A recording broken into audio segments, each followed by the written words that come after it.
Sinibak at sinampahan ng kaso ang 6 na tauhan ng PNP-CIDG matapos mabawasan ng mahigit 13 milyong piso ang perang ebidensya mula sa isang sinalakay na Pogo Hub. Narito ang aking pagtutok. October 2024, nang salakayin ng mga otoridad sa bisa ng search warrant ang umano'y iligal na Pogo Hub na ito sa Bagak, Bataan.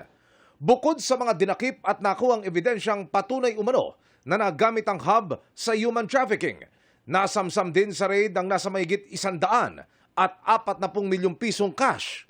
Ang tumayong Assistant Ground Commander ng operasyon, ang Noy Hepe ng PNP-CIDG Anti-Organized Crime Unit na si Police Lieutenant Colonel Joey Arandia. Nasabot po lahat yan. Actually, mayroon na tayong media coverage during that time. Ongoing na po yung investigation namin ginawa kung bakit ganyan karami ang pera doon. Posible yan na ginamit yan pansahod, operational budget, operational fund. Ang perang nasamsam, kinustudiyan ng CIDG habang dinirinig ang kaso.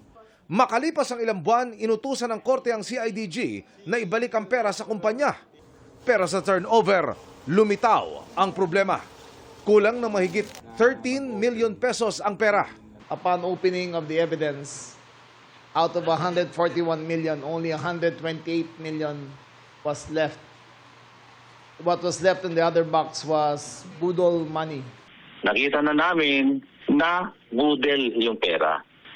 Kaya immediately after that, tinanong ko sa kanya kung sino ang kakutsaba niya. Doon niya inilahad kung sino yung mga kasama niya. So upon careful investigation, we have identified the culprits. Lumabas sa pagsisiyasat na nasa likod ng pagkawala ng pera ang 6 na non-commissioned officers ng PNP-CIDG na tumayong mga investigator, seizing officer sa operasyon at custodian ng mga ebidensya. Sa press conference kanina, nilahad ng CIDG kung paano hinati ang pera at magkano ang napunta sa bawat isa. Yung pinag-divide nila is nasa kanila na. I think nagastos na or something. Ang 6, tinanggal na sa CIDG at sinampakan na ng kasong kriminal at administratibo. The mere act na kunin mo ang pera is already a theft. So, yeah, it's already a criminal offense. It's a violation of the oath of office as a police officer. In fairness to these people, I have also conducted my own inquiry. They are all good investigators. It so happened that there is a criminal offense. A law was violated. That's why we are going to prosecute them.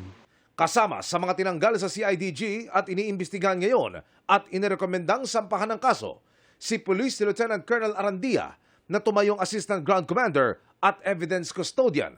Ito'y makarang iuwi umano ni Arandia ang kahong-kahong mga pera ayon kay CIDG Director Morico. There was no proper turnover conducted by Police Lieutenant Colonel Arandia based on the investigation. Accordingly, he took the boxes of evidences to his house. Pero ayon kay Arandia, mali na isama siya sa asunto. Pinagkatiwala po sa akin ng CIDG Command Group that time, in-entrust po sa akin yung pera na yan. Gusto ko lang liwanagin, linawin sa mga mamamayan na hindi po ako yun. Hindi pa ako kasama. Maayos po yung pera na hawak ko, na nasa custody ko. All accounted po yun. Patuloy namin sinusubok na makuha ang panig ng iba pang kinasuhan. Para sa GMA Integrated News, Emil Sumangil, nakatutok, 24 oras.